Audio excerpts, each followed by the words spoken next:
Okay, not bad for a day's work. We got over here, we got the 2x4s on the outside to hold up the siding.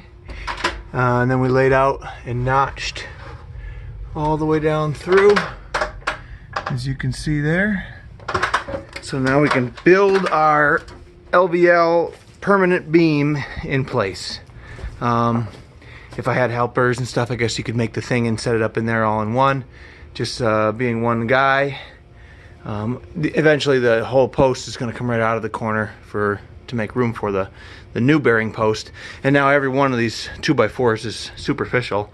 Once the 4 posts are in here and we nail the siding into them, those could all be popped off.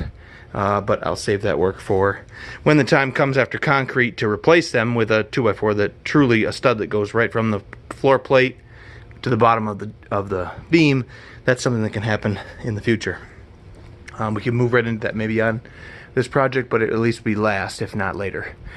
And then, when I say we're going to build the beam, what I've done is plot out the location of the posts from the end here of the first one.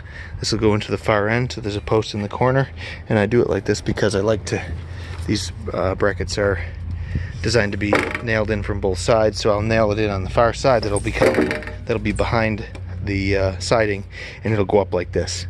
And then when we need to put the second piece in, we'll just bend him down, and maybe we can slide the end of the next one behind him, but we'll have to bend that one over, and then we can just bend it back around and nail it shut. But then you end up having this completely constructed as though it was constructed new, in order, even though we're building out of order.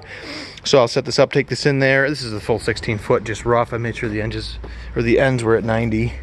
I will put a fresh end on there because that is not 90, both in this way and in this way, but we'll put a fresh end on. And once he's installed, I'll take an actual measurement from the end of him to the rest of the building and make a piece that length. It'll be about a little less than 10, which is why I ordered the 10s. And then we'll do the same thing in reverse for the second layer, so that the seams pass. And once they're all up in there, I will put, because they're a 2x8 nominally, I will put in line with every stud 4 nails. You always split the dimension, so if it's by 8, it's 4 nails. If it's by 6, it'll be 3 nails. Anyway, we'll do 4 nails in line with every stud. 1, 2, 3, 4, 1, 2, 3, 4, 1, 2, 3, 4. And that will manufacture a solid component, one-piece beam from multiple components. That's how you do that. And it's nice, you can, so long as the nails are on 16-inch centers, you've met code.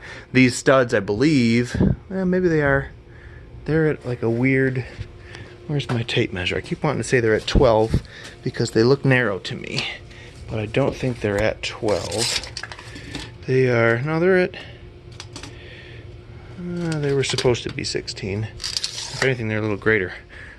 Regardless, the most important thing is that they're evenly spaced, and it's nice if you can stack them on the stud itself, which like we said, we'll replace it, but we do everything we can here to keep things tidy and have a high level of craftsmanship. So that's the next step, and when we come back, it'll be in there. And I think rather than doing the corners, I've decided I'm going to do the 2 middle posts first. So tomorrow we'll start with digging down and throwing a footing in, taking a measurement from our new beam and making those posts.